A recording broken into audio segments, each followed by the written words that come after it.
Voltou. Ok.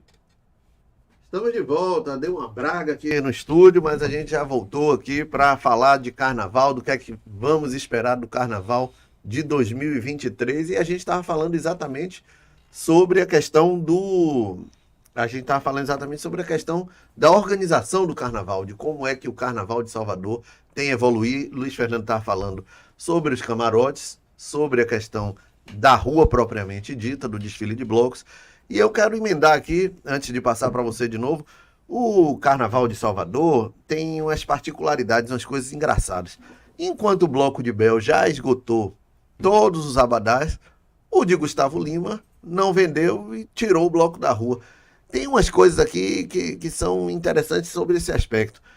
Muita gente diz que o Carnaval de Corda está superado, que já não é mais viável esse modelo. Mas existem uns heróis da resistência aí, não é isso? Existem sim. Você tem uma questão meio vintage, né?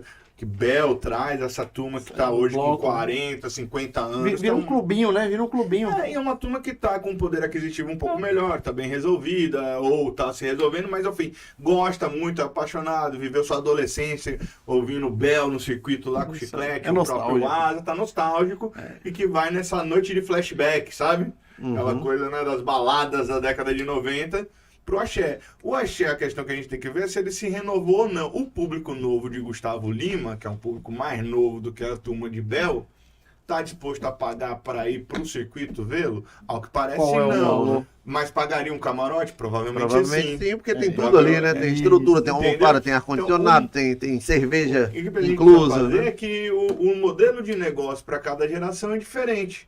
Né?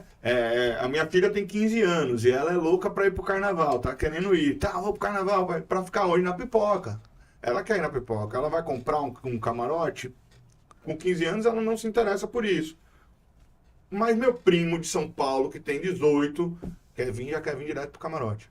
O que os especialistas... Esse tipo de tem público, pra todos os tem pra gostos, todos né? os gostos e geração. Eu acho que o carnaval é diferente. muito isso, né? Essa diversidade de coisas. Se você quiser ir pra ficar na pipoca, sair cedo, Sim. se você quiser chegar tarde pra sair de manhã cedo, você também pode. Então, você tem essa diversidade que só o carnaval entrega. Só o carnaval na Bahia entrega, né? Sim. A vantagem que eu vejo de terem boas atrações fomentadas pelo governo, pela prefeitura, atrações de nível para o público pipoca sem cordas, é que dá uma espécie de sensação de segurança maior. Porque quando você tem as cordas, por exemplo, quando o bloco de Bel passa na avenida, Espreme.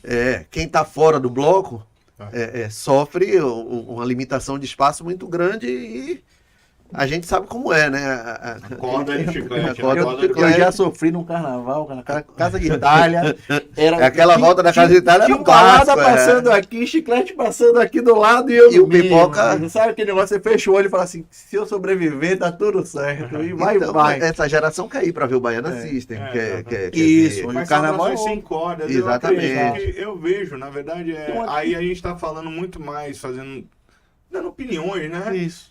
Sem grandes análises cada um vai ter um técnicas a gosto, cada um vai respeito. fazer de um jeito. Mas eu acredito que a parte de corda, a despeito de cada um ter um gosto, tá meio que superada. A gente já entende, há um entendimento pleno de que você, durante o percurso, privatizar o espaço público já é uma coisa demodê. Né? Tudo bem, você vai comprar o bloco de Bel lá para poder... Tem para todo mundo, não sei tem para todos os gostos. Será que vale a pena? Porque hoje você tem modelo de negócio pro anunciante que viabiliza esse trio de andar e viabiliza a grana, o cachê e tal. É interessante ter o trio na rua. A corda em si vira aquela festa que já tá toda paga e que o ingresso só é para... É proforme. É proforme, entendeu? Então o modelo de negócio tem mudado. Tem para todo gosto, mas o modelo de negócio tem mudado e isso é importante a gente identificar e ver como é que pode ser melhorado. A prefeitura, durante os anos de ACM Neto, fez isso bacana. Né? Ele tentou melhorar. Melhorou, trouxe anunciante, não era dinheiro da prefeitura que entrava no carnaval. Era bancado por patrocinadores. Já tá de volta isso. Né? E direcionava. Eu acho que o Bruno voltou a fazer isso. Eu acho que essa parte de captar recursos, aí você pode ter uma outra discussão. Compete a própria prefeitura fazer o papel de captação de recursos? Talvez não.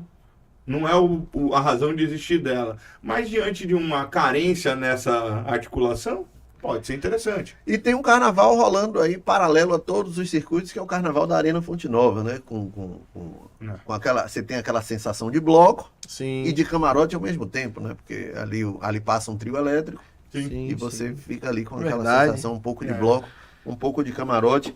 E esse modelo novo aí adotado pela Arena Fonte Nova era um modelo que estava em ascensão, mas veio a pandemia e voltou tudo a estaca zero. Muita gente falava, inclusive, disso, né? De mudar o formato carnaval e a Arena ia abraçar isso, né? O Durval Leles, há 10 anos, falava em licitar espaços da rua para poder privatizar o carnaval de rua. Ele foi demonizado na época e com toda razão. Acho que a rua tem que ser do público mesmo. Agora, tem um bode na sala que a Prefeitura de Salvador precisa resolver, que é o Carnaval do Campo Grande, que está cada ano mais decadente. Ele tem um momento áureo, que é a quinta-feira dos blocos de samba, né? E sexta, não? a quinta dos blocos de samba. Bloco de samba. Isso. É muito Aí depois você tem um desfile participativa, você tem ali gente até amanhã. Tem outro ponto alto, que é a passagem do Ileaê, também no dia de sábado, né? E dos Filhos de Gandhi, eu agora não me lembro que dia passa os Filhos de Gandhi, a sexta-feira é do Olodum. Mas fora isso, é preciso repensar o Carnaval do Campo Grande, que é um carnaval que está cada vez mais sem público. Né? Com certeza.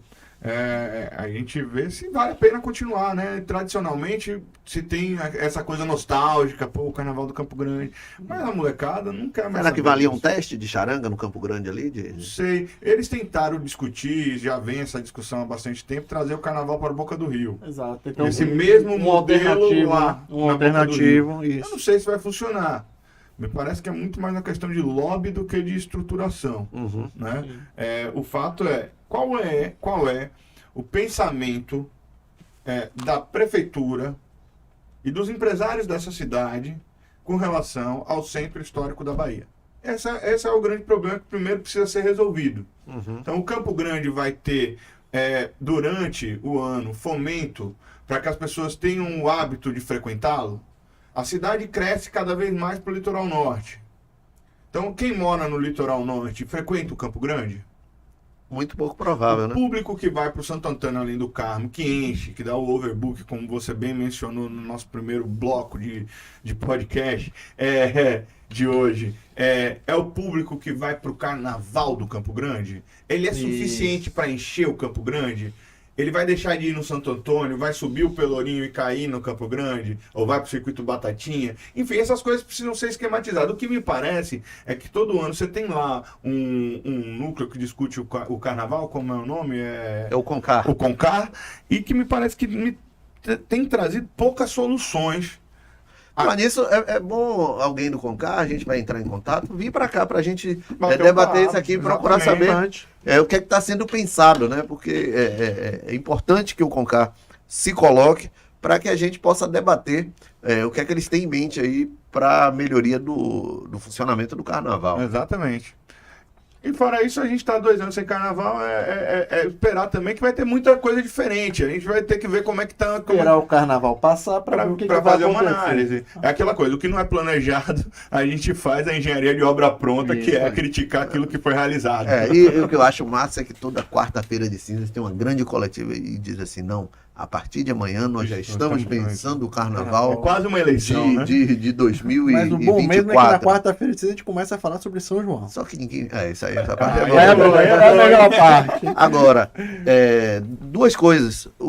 Sobre agora a parte, vamos dizer assim, político-administrativa do carnaval. O governador Jerônimo designou o vice, o Geraldo Júnior, para ser o coordenador do carnaval. Eles fizeram nesse final de semana um lançamento lá em Itacaré, movimentado, com muita gente, muita personalidade política. E isso mostra de que o governo do estado está com um olhar um pouco diferente para o carnaval, sobretudo na política, né? Você tem ali o Diogo Medrado, que é o superintendente de turismo do estado, o secretário de turismo, Maurício Bacelar, o da cultura, Bruno Monteiro, e o vice-governador Geraldo Júnior. Pelo peso desses personagens, o governo está pronto para algum tipo de disputa nesse carnaval com a prefeitura, que é a grande protagonista da festa. A gente fala muito de ano de eleição, ano de trabalho. Exatamente. Mas eu acredito que Geraldo Júnior já Começou começou a o ano de trabalhar. eleição. Tá trabalhando o ano de eleição. Eleição. Isso é fato, ele não tá escondendo isso de ninguém. Já disse da vontade dele, disse que se for o... Já vestiu a camisa de Já candidato. vestiu a camisa de candidato e disse que se for o projeto do grupo todo, que ele é o nome. Mas ele não abre mão de ser o único nome do grupo todo. Isso é o que ele tem dito. Aceitou esse desafio. Eu acho que para ele é importantíssimo ter essa prova, né? Sim. Ele que veio de presidente da Câmara de Vereadores, agora como vice-governador. Eu acho que tem um desafio muito bom. Vai dar um resultado, vamos ver, no final do Carnaval, para saber qual é essa entrega, quais são essas novidades, o que ele pode falar exatamente disso que ele está falando, de sair desse mesmo, sair dessa coisa de... porque o formato como está indo é para acabar o Carnaval. O formato como está indo... Agora, será que há um Acabou diálogo entre a Carnaval, Prefeitura e o quando Estado você ou eles fala que tratam você tem como ilhas? Como assim? Eu não entendi. Existe um diálogo mesmo, de verdade, entre o governo e a Prefeitura? Ou são ilhas, cada um organiza a sua eu parte? acredito que cada um, na verdade, o que a gente sabe é o seguinte, você tem cada um organizando sua parte, tem as interseções, por exemplo, segurança, tem interseção, saúde, tem interseção, Sim. né? Vigilância sanitária, tem interseção. Mas tem coisa que é prefeitura e tem coisa que é o Estado, e cada um cuida do seu. O que eu penso é o seguinte, o Carnaval, de forma narrativa, ele é visto como uma festa municipal. Uhum.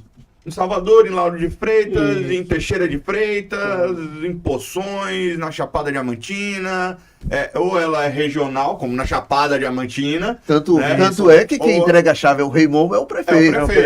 Mas é uma festa municipal. O desafio do governo é tornar essa festa municipal estadual e mostrar o seu carimbo.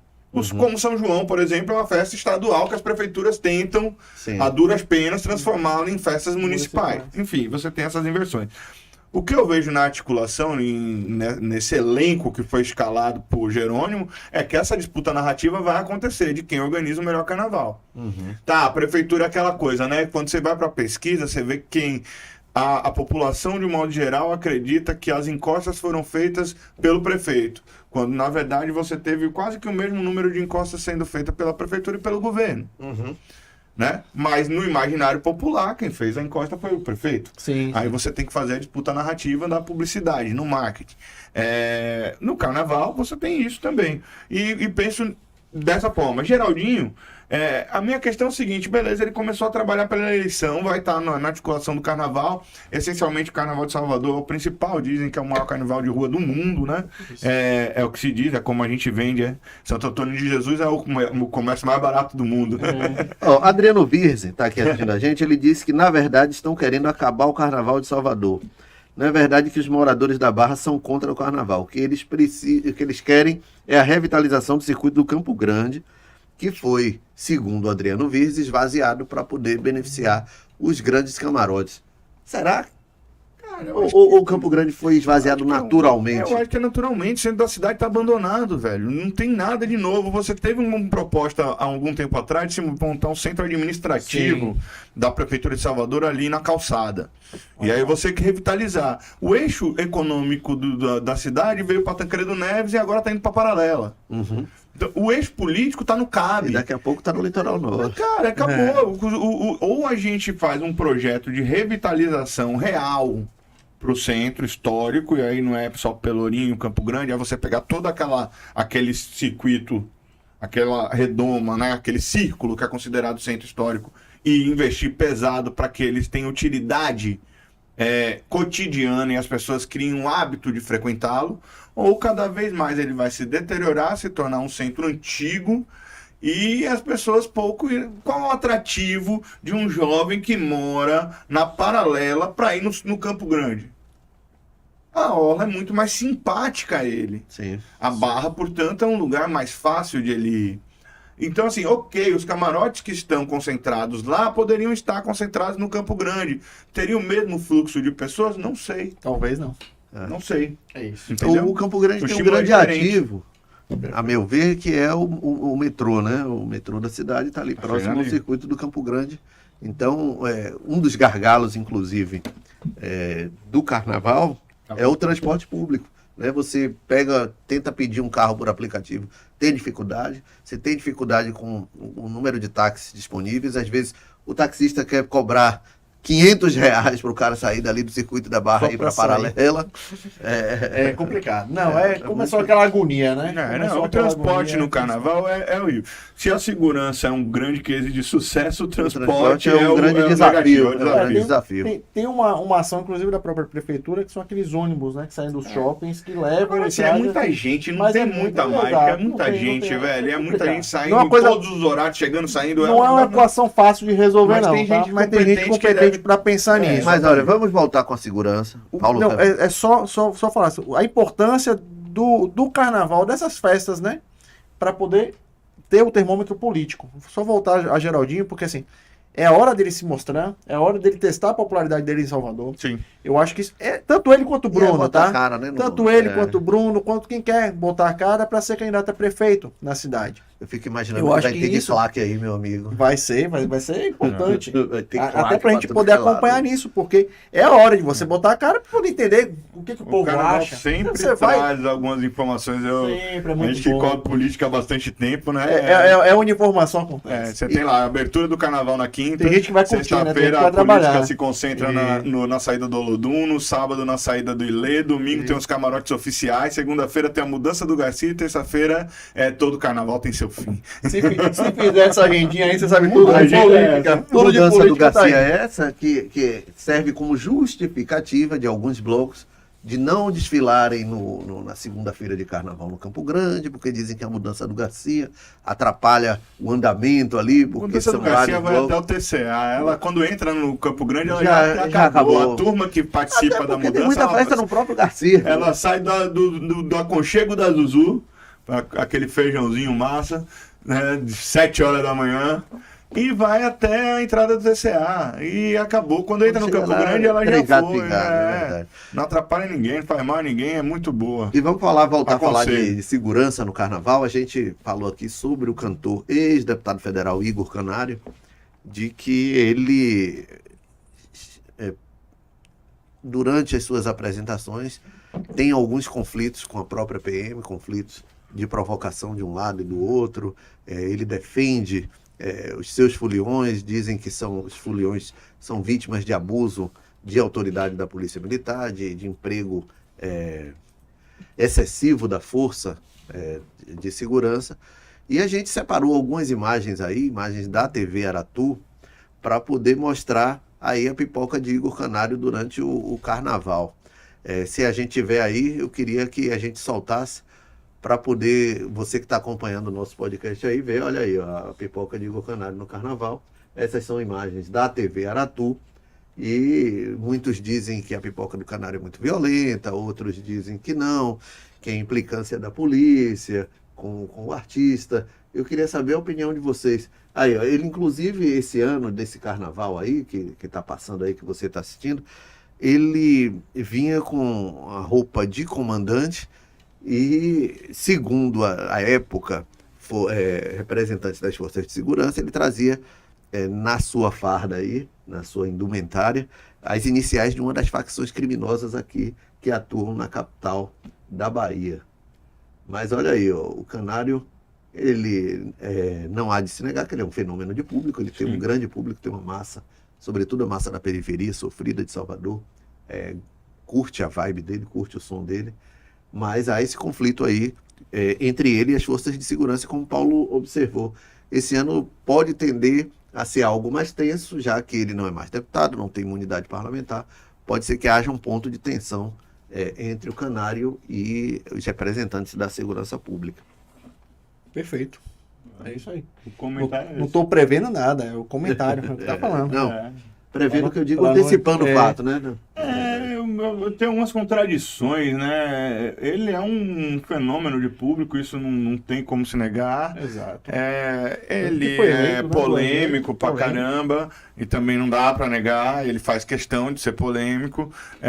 Existe uma rixa nada velada entre ele e as forças de segurança. Ele estimula os foliões dele a se rebelarem e a terem esse tipo de atitude, e a polícia se sente no direito de agir da forma que age.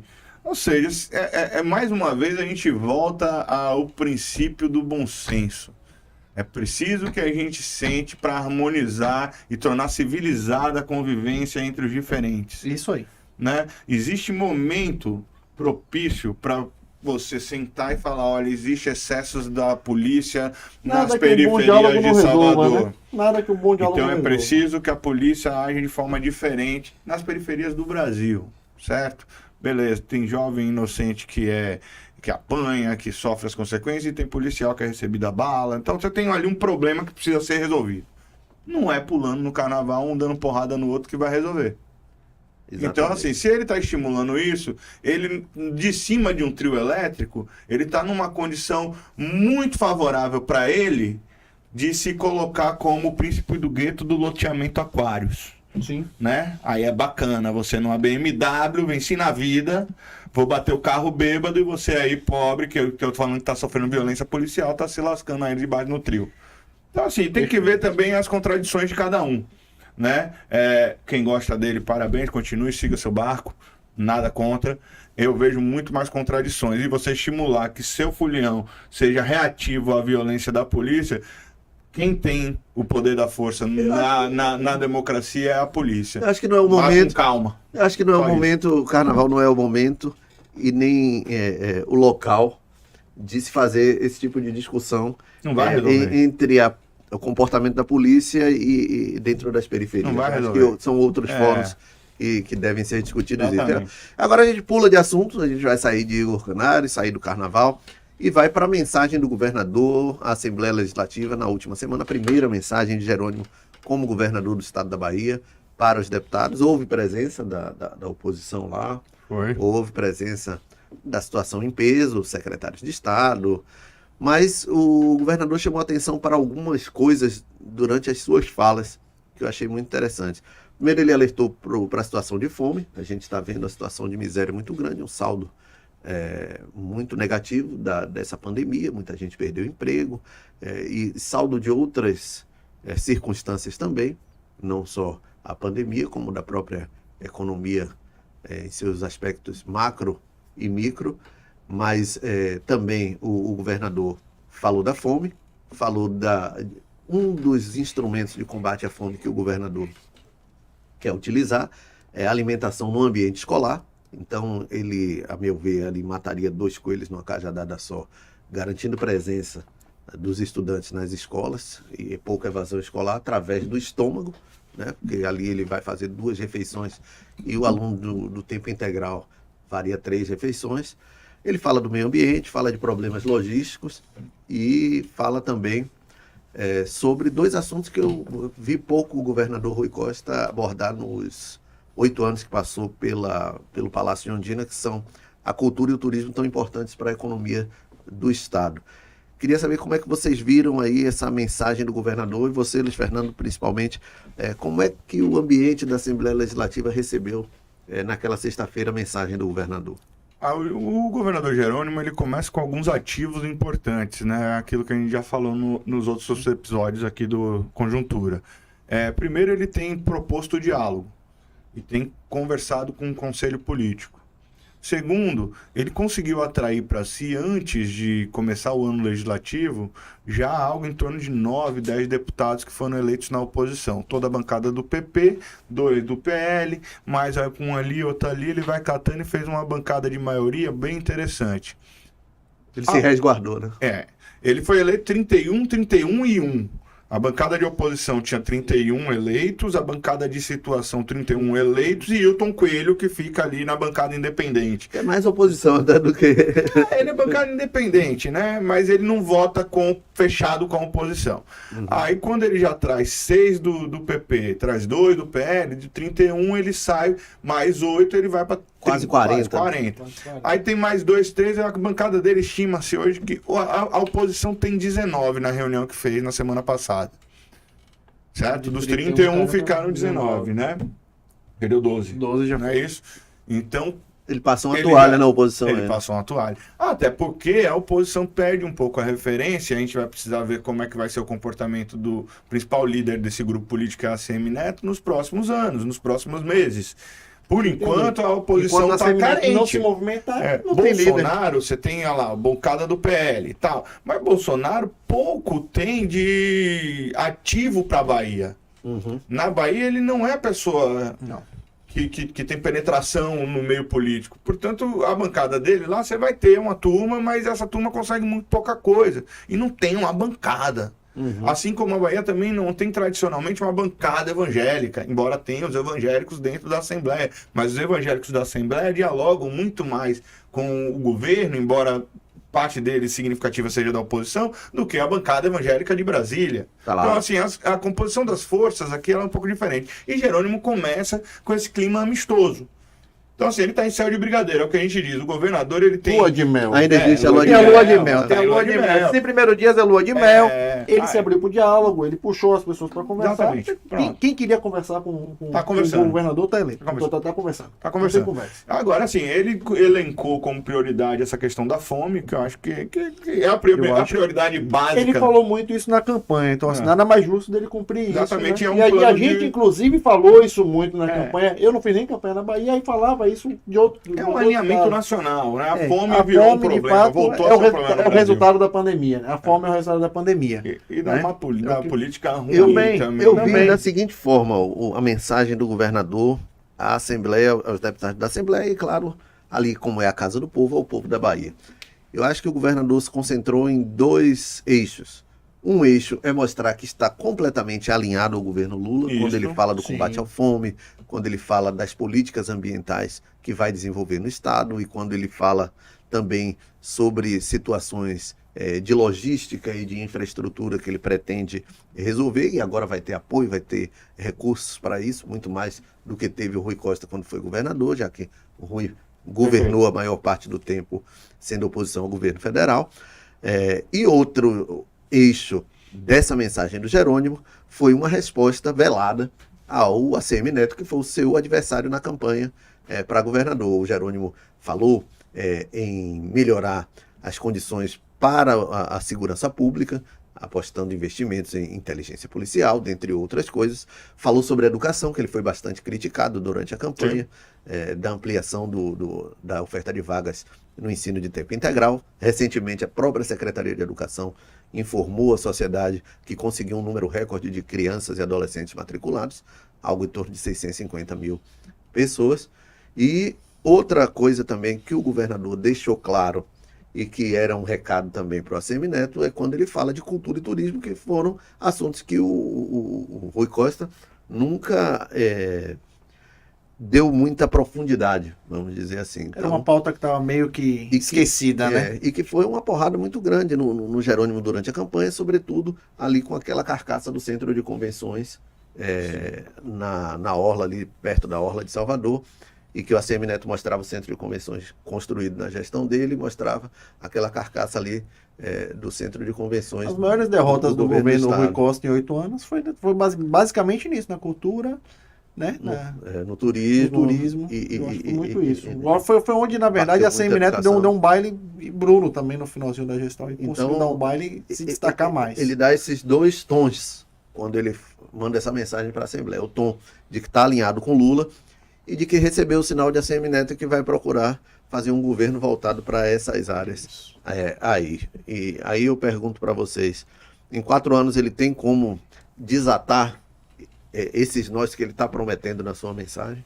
Na minha opinião, sim. Na minha opinião, primeiro que ele, embora tenha promovido, esteja promovendo uma mudança geracional nos cargos chaves da gestão pública, como ele prometeu e ele tem feito, é um governo de continuidade. Exato, ele pegou. Então, assim, na teoria, ele pegou a máquina rodando para transição, ele. Ele não pegou herança maldita. Exato. Ele pegou problemas. É muito mais fácil você resolver um problema do que você pegar uma herança maldita que você não sabe nem qual é o diagnóstico. Sim. Ele tá com um plano diagnosticado.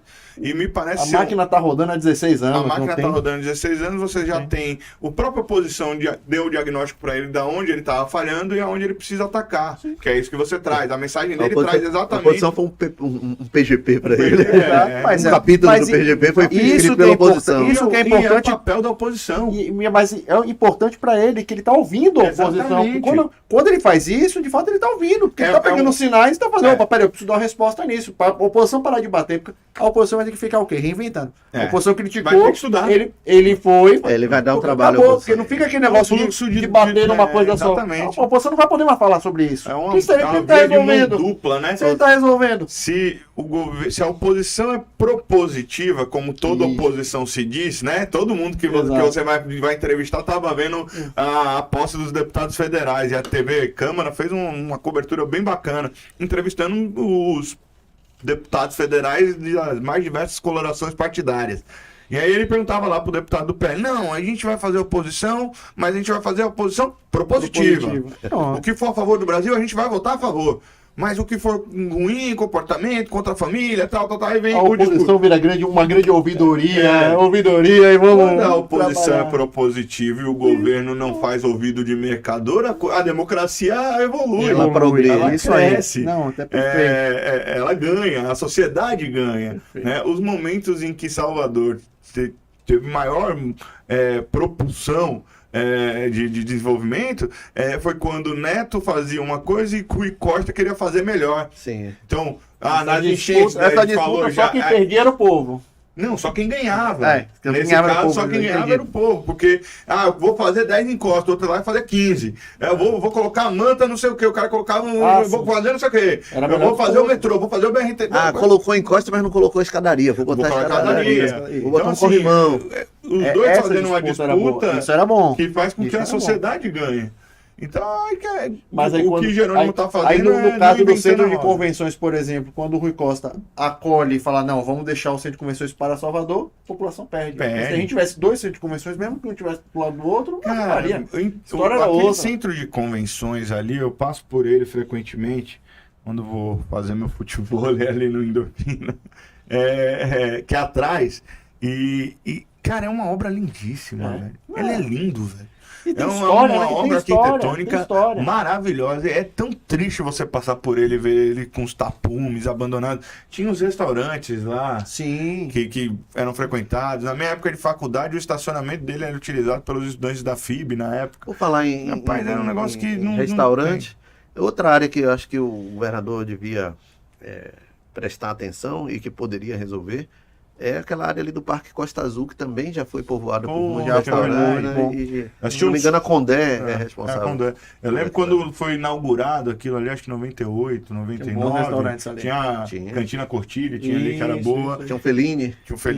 E tinha um anfiteatro que eu vi um show de João Bosco, cara. Foi maravilhoso. Eu bati o baba naquele campo que tinha ali também. E, pô, velho, ali era um parque, né? Eu acho que é uma área que merece ser melhor aproveitada. Inclusive, na prefeitura...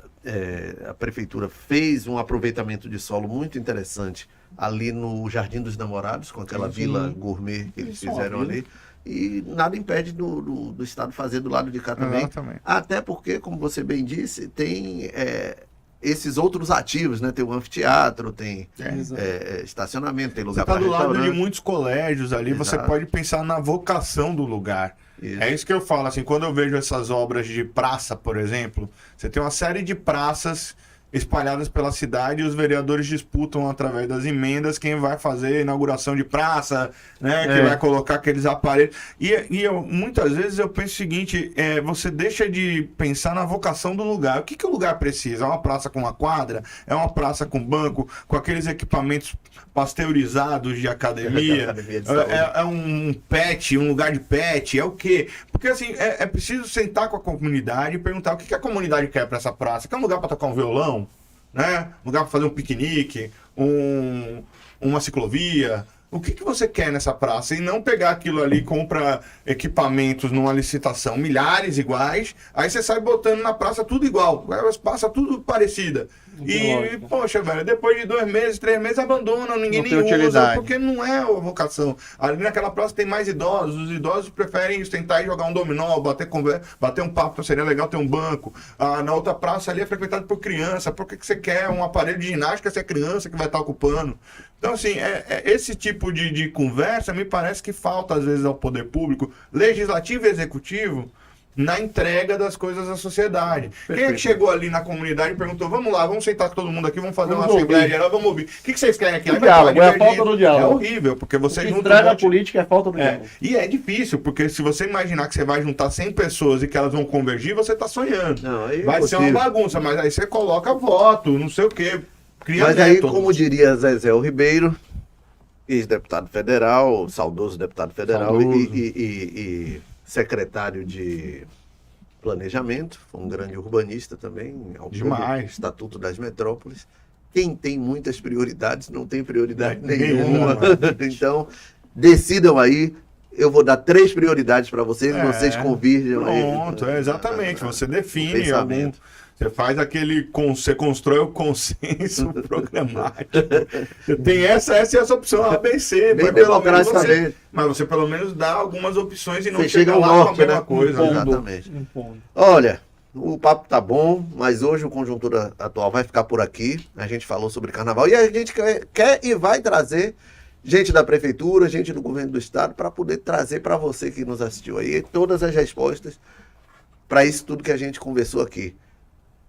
Grande abraço, Luiz Fernando e Paulo Maneira. Quinta-feira a gente tá de volta, né? Quinta-feira à noite. Muito obrigado. Até quinta-feira, então. Pronto. E